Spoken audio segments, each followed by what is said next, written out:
All right, we got Jared Berggren joining the show, former Badger center, all Big Ten center from the University of Wisconsin. Played overseas until 2019. Jared, how are you doing today? Welcome to the show. Good, man. Thanks for having me. So let's start at the beginning of your college journey. Why did you choose Wisconsin out of high school? Um, yeah, I mean, it really became an easy decision at the end. So I had a unique experience where I was, kind of completely unknown. I wasn't doing any of the AAU stuff until after my sophomore year, and then I started playing AAU with Howard Pulley, and I was teammates with Jordan Taylor. And then had a good summer there and got, a lot of interest and, started getting recruited by, a number of teams throughout the Big Ten around the country. And it really came down to Wisconsin or Minnesota. I knew I wanted to stay close to home. Being a Minnesota kid, obviously I had, my high school teammates and friends and stuff. They're all thinking it'd be pretty cool for me to play for the Gophers. And, nothing against them, but it was went to games there. And then went to a game at the Kohl Center, and it just didn't compare. I mean, the Kohl Center was a special place, and I went to a game where they played against Pitt. I think Pitt was like number 2 in the country. Big time game, like Dick Vitale on the call. Butch had an awesome game. And it's, as I'm hanging out like in the locker room, guys see me and they're like, "Who's this? Like, this is Butch's little brother?" Like, we even looked alike, even like facially, So it was, I literally like saw myself in that atmosphere, in that environment, in that system, playing well.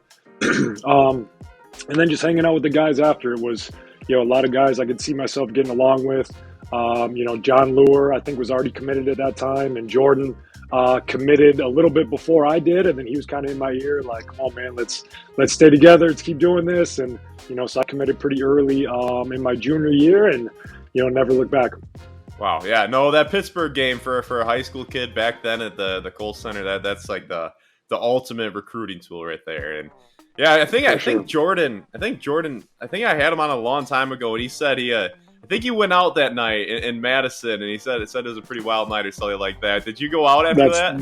That sounds about right. Yeah, they always showed us a good time out there. So yeah, it was, like I said, it was a lot of guys that I could see myself just getting along with from a life perspective, and that turned out to be true. Where to this day we have group chats that we communicate regularly, and we get together. I was out there a couple weeks ago for the Illinois game, and just seeing guys that some of them I haven't seen in years. But it's like you get together, and it's like you don't miss a beat. Like we're all just we're moving on in life, and things are changing with kids or jobs or moving or whatever it may be, but we still have those same memories and same bonds that we had forever that that'll never go away.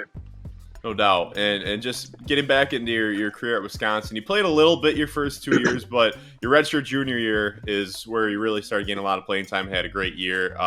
You shot the ball really well. It was a great year overall for you. Did you consider going pro after your redshirt junior year? No, I don't think so. I had a little bit of starting to get some interest from agents starting to reach out and things like that, but I don't think I was established enough to make that jump. I wish I would have shot the ball my senior year as well as I did my junior year.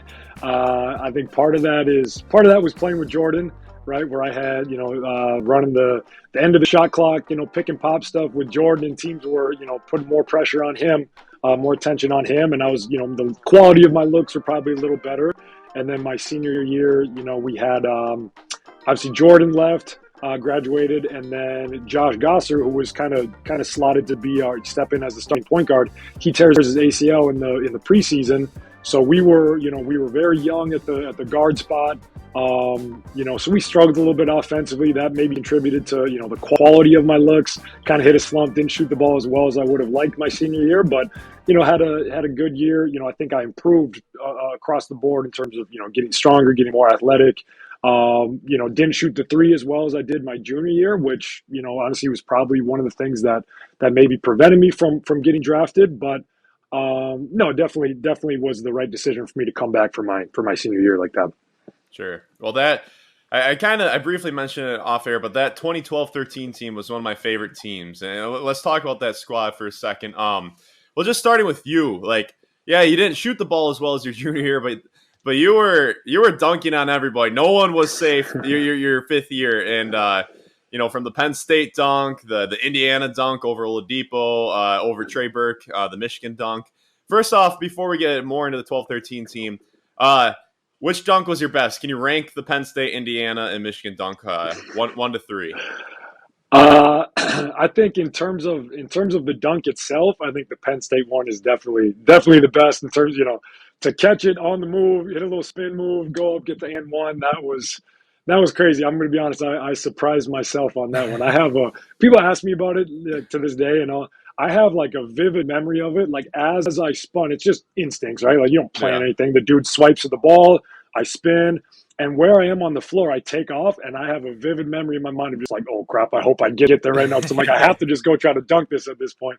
And I remember I feeling like MJ in Space Jam, just trying to like go gadget my arm out here, and luckily I got there and finished the play. And so that was in terms of the dunk itself was the coolest. The other two, it's tough. It could go either way because the moment of the Michigan dunk, that's like the most forgotten play in Wisconsin basketball history because Yeah, that was a big right play. after That it, set up the brush shot. Brust hits the half quarter, which obviously deservedly everyone remembers that. But the dunk for me there, we were down by three with I don't know 20 or 30 seconds left, whatever it was, and I drive the lane, and Trey Burke tries to take a charge, and I get the and one, and I think they called a timeout after that too. So I'm sitting through the whole timeout, like with this free throw coming to tie the game and potentially gives a chance for overtime. And I remember like, Bo's drawing up whatever we're going to do defensively. And I'm just like, free throw, free throw, free throw. Like I'm just locked in on that. And luckily made the shot. And then, for those that maybe don't remember, Tim Hardaway Jr. comes down, hits a tough three with like 3 seconds left. And then Brust comes down and hits that half quarter that, I think any Badger fan remembers that one. But the moment there was cool. And then obviously the Indiana one was pretty cool too, where when it's on the road, it's just a different feel when, big time environment. Indiana was, I don't know, I think two in the country or whatever it was, and super talented team. And that was early in the game. So I think it kind of set the tone for us. Honestly, I didn't have a very good game that game besides that dunk, but, I think it kind of set the tone for us that we came out there and got a really big win on the road there. So all three of them were cool. I think the Penn State one, is maybe number one in my book. All right, good deal, good deal. And yeah, I mean that team. It wasn't just you. No one really was shooting well percentages wise. It was like everyone's worst year of their career, but you guys were so like fundamentally sound, and defensively you guys had some length, some athleticism, some strength. You look at senior Bruzewitz, fifth year Evans, your fifth year at center. Mm-hmm. When you guys hit shots, you guys could beat anybody. There are definitely some scoring droughts at the same time. When you guys were playing well and hitting your open looks, beat Michigan twice that year in two really entertaining games, and they were the runners up, and they were one of the most talented teams, if not the most talented team in the country. Beat Indiana twice, blew out Ohio State at home, but that 2012-13 team, I just had so much fun watching. I don't think I'll ever have a team again that goes on so many scoring droughts that I find so entertaining. But you guys were very entertaining, and you did improve. Where you were an all Big Ten player that year. I think you put up 11 points, 7 boards, and 2.1 blocks. And the 2.1 blocks, people have to realize, like 2.1 blocks at Wisconsin is like 4 because you can't leave your feet on help side defense. So how many blocks do you think that year you could have put up as you had a little bit more freedom, just on help side, go for the block? Yeah, well, it's one of those things that, obviously our system defensively was all predicated on being in the right spot and, staying on the floor and, putting a body on people and being strong defensively that way. And, but one of my strengths, especially as I developed my body and I got a little bit more athletic and, long arms, whatever, I had a knack for blocking shots, right? So it was one of those things, if it worked, Bo was fine with it. If you jumped and you got a foul, he'd be like, that's not what we do. Stay down, chest up, all this stuff, So you had to kind of earn that right to take those risks and figure out when to go for blocks or when to just be a body and play for position and things like that. But yeah, you're right. I mean, we played in those lower possession games, right? So yeah, in different systems, yeah, maybe could have averaged even more blocks. And it's funny. So at the time, I had the school block record. I said it my senior year, and then after that, every big guy that's come through has beat it since then. So right after me, I think Frank beat it, and then I think after that it would have been Hap. Then I think Yeah. Hap beat it, and then Reavers beat it Oh too. wow. So it was, I didn't realize that. the record was standing for a while until I beat it, and then after that it just went, went tumbling down from there. Um, but yeah, I mean, I think just with that team, it was like you said, we played in a lot of grinder games, and we were just tough. We just played hard, and we knew, what we needed to do. Like you said, we had a lot of experience, especially on the front line. We had, all fourth or fifth year guys on our starting line, and then in the backcourt we were young. We had Trey Jackson and George Marshall were our two point guards that were both, with really zero experience, but they did a good job of jumping into that role where, honestly they would have been better suited for that backup role if Josh was healthy. But they were, thrust into that starting role, and they did a good job of figuring things out along the way. And we had a little bit of scoring. We had, Ben Brust was our starting two guard. He could obviously make shots, and then Sam Decker as a freshman coming off the bench. He had times where he gave us a nice spark too. Defensively, he wasn't quite at the level that Mike or Ryan were at that kind of 3-4 spot. So I know Badger fans would see that at times and get frustrated with Bo and be like, why is Sam not playing more? But if you looked at what we were doing as a team, we were winning games in those grinder possessions, those grinder games that every possession matters. So if you had any breakdown that maybe Sam was a little more prone to as a freshman without that experience, that was really costly for us. So that was the way we played, was in those tough grinded out games. And Hmm. we had plenty of games that we won, I think in the 40s or low 50s, and Sure. complete opposite of what the Badger team looks like today. Yeah, and that year, you also guys. One thing I forgot to mention is you guys won in a lot of exciting games, like a lot of buzzer beaters. Especially, you mentioned Trey, and he also is another guy who was physically strong, even as a sophomore. Hmm. You guys had some strength on that team. But a matchup I remember that you had the upper hand in was against Zeller. I always felt like you had his number a bit, and he was a top 5 pick. But who was your favorite matchup in those days? Zeller was definitely up there. I think I had good games against him. The game we were talking about at Indiana, I think he kind of kicked my butt that game, Okay, where I got the dunk early on him, and then I think the rest of the first half he was kind of going to work on me a little bit. So I'll admit when I got gotten, he got me a little bit there, but I think overall, I mean, we ran into him again in the Big Ten tournament. I think I maybe got the better of him there, and we got another win over him there. Most importantly, Zeller was always a good battle. Sullinger, Ohio State, he was always tough. With him, he was tough because he was a just complete opposite type of player as me, where I'm long and thin and tall, and he was a little bit more undersized, 6'7", 6'8", whatever he is, and obviously thick body for if you remember him. But so I struggled with him at times. I remember, I think that actually my junior year. Um, I think he kind of got the better of me at home. Took it to me a little bit, was just more physical and tough, and did stuff that way. And then later in the year, we went to their place, and I kind of got the better of him there, where I ended up hitting a three on the wing to essentially win the game with, I don't know, 30 seconds left, 40, whatever it was, late in the game. So we had good battles with him. Another guy, Myers Leonard at Illinois. So he was another, big guy, first round pick. He's been around the league for quite a while, and he was, similar to me in terms of like size, and he was, really athletic. And hmm, but I generally liked playing against big guys that were more like similar to me, right? If I played against a sure. guy that was a little shorter and a thick physical guy, like those are the guys that kind of wedge underneath me, and I'd maybe struggle a little bit with them. But if I had guys my size, and more similar to my build, I felt like I could really kind of take advantage of them, either with footwork in the post, or pick and pop stuff where they're not super comfortable out on the perimeter attacking off the catch there, and things that way. So I mean, the Big Ten was tough every year, as it always is. So we definitely had some good matchups with those three big guys. I'd say were some of my favorites to play against. Absolutely. And now moving into your professional career, what changed the most in your game from when Badger fans last saw you in 2013 to when you hung it up in 2019? Yeah, so I mean, just going overseas. So I finished my senior year, and like we talked about a little bit, I didn't shoot the ball great my senior year, but in terms of shooting threes, but everything else I improved. Right, I think even my overall field goal percentage was probably up. I was finishing around the rim more, more rebounds, more points, everything like that. So I'm still in my mind thinking I'm going to be my niche to get in the NBA is going to be kind of a stretch big man, where I can space the floor, hit some perimeter shots, things like that. And that's kind of what I'm working on, throughout the summer as I go through my pre-draft stuff. Worked out for a lot of NBA teams.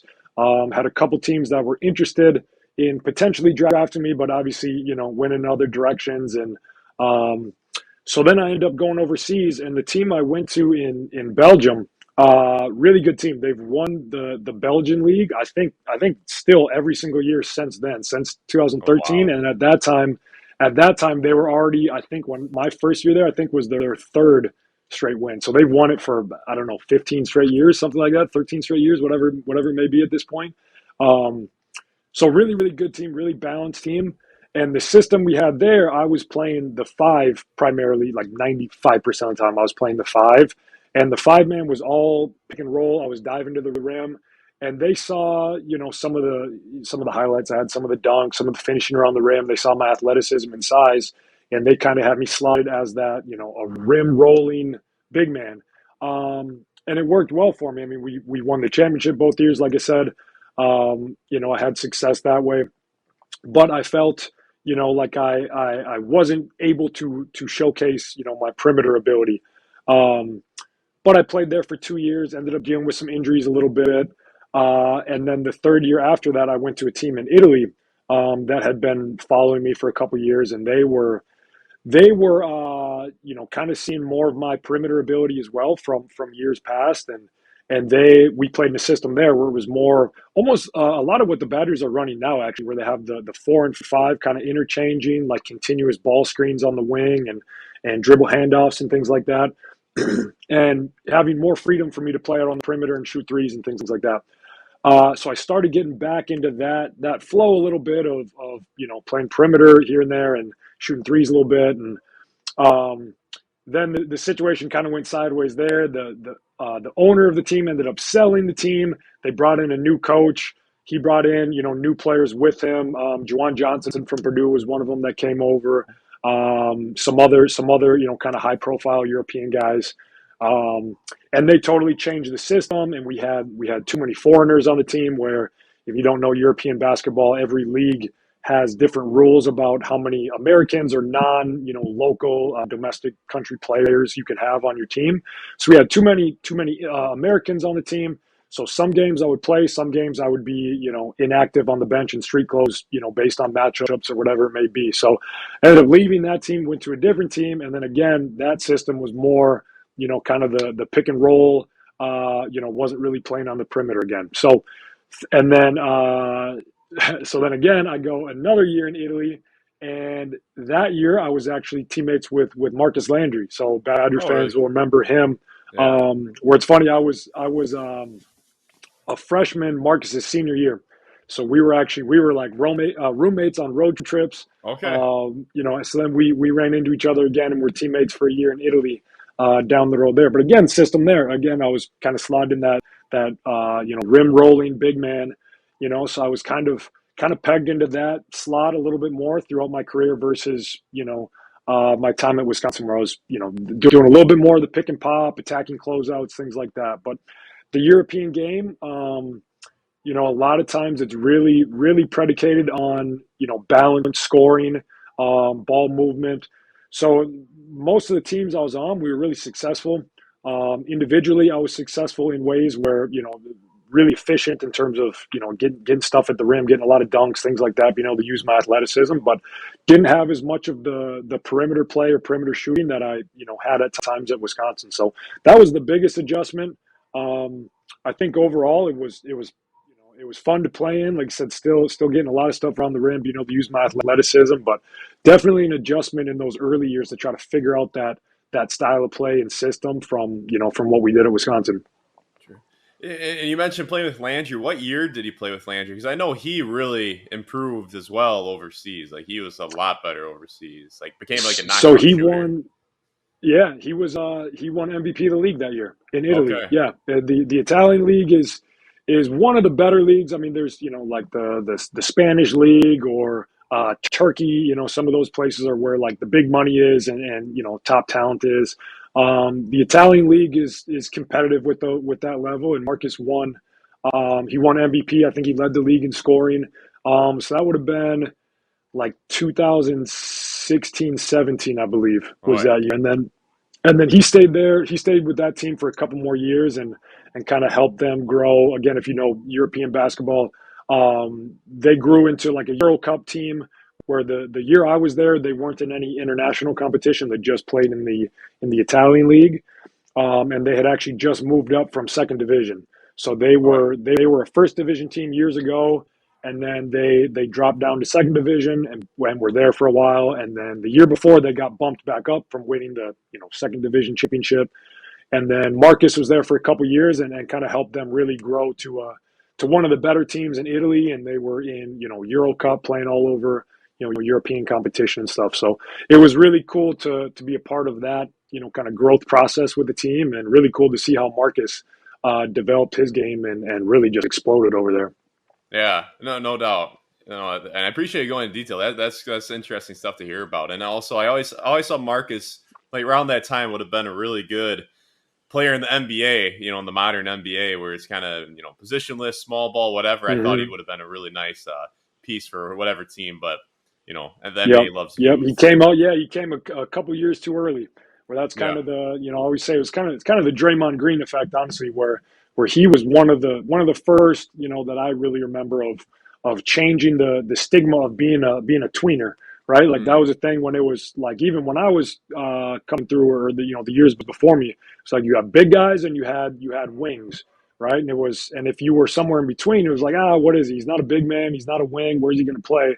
And then you had, Draymond Green and a bunch of other guys, obviously, but that came in and kind of flipped it on its head, where it's like, I'm strong enough to be competitive with the big guys, but I'm, more skilled or quicker on the perimeter. And you kind of become this matchup difficulty. And yeah, like you said, kind of that's what's really transformed into the more positionless basketball. So yeah, a guy like Marcus, a few years later down the road, he would have been a great fit in that kind of system. But it's the way it goes. Yeah, it's all yeah. timing is part of that. Who kind of sticks and who doesn't. No doubt. And yeah, you played only overseas. You never played in the D League or the G League. What went into that decision? So I mean, one was the style of play and type of player that I am. I think with who I am, I mean, you look at what we did at Wisconsin or what I just talked about overseas. It was every system I was in was really predicated on really team play and moving the ball and not a lot of individual stuff. Where the D League at the time when I was coming through. A lot more of the guys just trying to get their buckets and try to put on a show and try to pique interest of NBA teams, and there wasn't a lot of money in it at the time either. It's really grown obviously now with the G League and the NBA pumping more money into it and trying to really develop that. You can make more money now, and it's they're trying to kind of clean up the style of play a little bit and really make it more of a almost a testing ground for the NBA to see concepts and see styles that they're trying to implement in the NBA. So it's definitely improved a lot. If it was formatted the way it is now, maybe I would have considered it a little more, especially that first year or two when I was a little bit more on the cusp, where I had teams that were interested in potentially drafting me. But then for me, even because I was obviously redshirted at Wisconsin, so by the time I graduated after 5 years, I'm 23 years old. So if you're not cracking in that first year, now you're 25 years old as a rookie. Like that's just by NBA terms, you're a middle aged man at that point. So it's so that kind of made it hard. The window of opportunity is small there, but yeah, going overseas was definitely just the right fit for me in terms of financially it was better, style of play was better. Even the experiences. I think, like I said, at the time with the D League, it wasn't very well established. Like the living quality wasn't always great. You're in some little city somewhere, and the travel's tough and all that kind of stuff. And so to be overseas in Belgium, Italy, Japan, and Switzerland throughout my 6 years was definitely, I don't have any regrets with that, with the experiences I had there. All right. And last question I got for you about your journey overseas is what ultimately went into your decision in 2019 to retire from professional basketball? And I believe that you're coaching and training now. So what went into that decision? Number of things. Biggest thing. I really stopped loving the game, I guess, if that makes sense. So it was a number of things. One of the biggest things was the year before my last year overseas, my daughter was born. So that was a really tough time. It was I ended up going to Japan that year, which I hadn't really considered going to Asia at all. My daughter was just born. She's literally about, I don't know, 16 hours old, like the next morning in the hospital after she's born. And my agent calls and he's like, "Hey, we got a deal in Japan. Could be a pretty good spot." Like I said, I'd never really thought about that. I'm like, "Yeah, do I have time to, like, think this over, consider whatever?" He's like, "Yeah, you probably have like a day." I'm like, this is a big decision to make in one day, as I'm literally Yeah. holding my 12-hour-old baby right here. And then I ended up taking that deal. Had to leave about, I don't know, 10 days or 2 weeks later, and went over there, by myself. Normally, my family was with me, or my wife was with me the whole time. Everywhere else we went, for the most part, besides maybe trips here and there to come home for a couple weeks. But um, so I went there by myself, and then a couple weeks later, probably six weeks or so later, my wife and daughter came over to join me. But it ended up being a really bad situation there in Japan, where just the style of play I talked earlier about, every system I was in was really predicated on team play and moving the ball and all that kind of stuff. While this team in Japan, the system was very much, they wanted their American big guys to just be like, throw the ball inside of them and go play one on one, and that was not really my strength, especially in that league where. If you remember some of these guys, it was in our division, so these were the teams we'd play against a lot. It was Hashim Thabit, if you remember him from UConn, Oh like yeah, 7'3", yeah. just monster. And Rob And then Wilson's trying to dunk on him. yeah, there we go. That's a throwback right there. And one of the other big guys was Dexter Pittman, big guy from Texas, played in the NBA for a little bit, but he's 6'11", 340 pounds, like big guy. So I get there and trying to play in that system, and just didn't have a lot of success from a basketball standpoint. Wasn't right from a off the court standpoint. Like I said, it was difficult being by myself, away from my newborn daughter for a while, and really lost confidence. Really didn't enjoy the game over there at all. I was in just a really bad place mentally. Ended up getting released from that team, which was literally like thank God. It was just I needed to get out of there. Hmm. And then I came home for a little bit, um, and then I actually ended up going back to Japan, but a different team. And the team there was again kind of the similar system, like some of what Wisconsin's running now, kind of a continuous ball screen, 4 or 5 interchangeable dribble handoffs on the wing, things like that. The more ball movement, team play type stuff, and it was a really good system for me there. But I was not in a good place mentally. Still didn't have a lot of confidence in my game at that point. So I didn't play great there either. If I would have started the year at that place, I think I would have loved Japan. I would have wanted to stay there for years, because it's an amazing place, and Hmm. the fans there are awesome. The culture is very unique, but very very cool. People are awesome there. Um, but then, so then I ended up going after that year. Honestly, I wanted to be done in a lot of ways, but I knew it was just, it was a bad situation, bad fit that was really kind of souring my outlook on basketball. And so I went one more year. I went to Switzerland, and had a better year there. I enjoyed it more, but it was still the family piece of it was tough. Where by the end of that year, my daughter's a year and a half or whatever, and she's looking at pictures on our phones of my parents, and she'd point and be like, "Oh, Mimi, Papa," like wanting Hmm. to see them, and we're like, "Sorry, kid, like we're here for another 3 months." Or I had an offer to go back to Belgium, actually, to for the following year. Different team, but in the same league is where I started. And just looking at that with the family piece of it, it's either my wife and daughter are thousands of miles away from everyone else, everyone else in their family besides me, or they're home and then I'm over there by myself. And either way, it's a challenge there. So that was a big part of it. My body kind of started breaking down where I had some, my rookie year, actually, I tore my meniscus in my knee twice. So I had two surgeries then, which was tough. And that kind of started a little bit of a snowball effect where I lost a little bit of that athleticism, started kind of moving up the chain to my hip where, to this day, my hip, gives me a little bit of problems every single day, but functional enough that I can still do what I do with basketball training and everything. But body was hurting.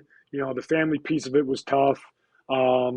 Just was time for a change, time to move home and kind of put down roots here. And I mentioned when I got released from that team in Japan, I came home a little bit.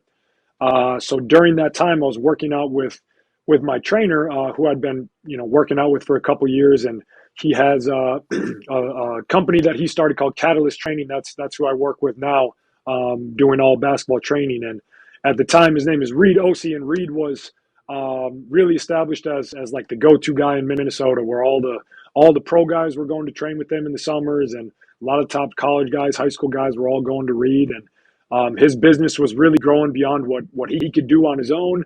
So I started for a couple summers. I started helping him with some of the youth workouts or whatever, and getting into that, getting some experience in that field of doing the skill development stuff with kids. And once I got done with that year in Switzerland, he kind of helped me get connected with a couple schools in the area, where I made some contacts and found a gym to start training out of and doing my stuff with what I'm doing now with all skill development. Really growing the business here and being able to give back, all the stuff I've learned through my career, where I tell kids all the time, I've been really fortunate to learn from some great coaches, from Bo Ryan, Hall of Fame coach, my coach for 2 years in Belgium. He's the coach of the Belgian national team. So he's coached them in all the, Olympics and Olympic qualifier stuff and all that. And with Reed, like I said, Reed is one of the best, basketball minds I've ever been around. So learning from those three in particular, but tons of other coaches throughout my career as well, and just gaining so much information now that I wish I had when I was younger. And the way the game's changed in terms of how players are skilled now. You look at guys that are bigger than me, Chet Holmgren or a Wemby. You got guys that are 7'3" and they're moving like guards, and they have all the skills you could ever imagine. So, just being able to help players grow in that, and finding my own little niche of things that I'm good at teaching, and things that I maybe did in my career, or things that I maybe never did and never will do in a game, but things that I've studied from watching great players and great point guards and things like that. And so it's not that I'm just I lost you for a second there, but yeah. said, You still good? Yeah, we're good. We're good. Okay. So I think you're studying point guards. But yeah, just like I said, obviously I have my experience where I was a big guy, but studying the game too, where I knew over the last couple of years this was something I was going to try, is getting into the kind of the player development space. And so through my last couple of years, I was really making mental notes of what different point guards did, what made them so effective, even against them in practice. Like, how are these guys able to finish against me when I'm, a foot taller than them? And, to find those things, and then now able to, whether I'm working with a point guard or with the center, I have all these things that I've gained through my career to be able to help players now. And so, yeah, it's been a really fun transition over these last couple of years since I got done playing, to stay around the game and, like I said, be able to give back that knowledge, and continue to have my career centered around basketball, which is, has been my dream since I was a kid. It looks a little different now in the coaching training space versus the playing space, but being around the game has been awesome. What's up, guys? I can barely see right now, but this is part 1 of a 2-part video, so make sure to stay tuned for the next video so you do not miss out. Thank you.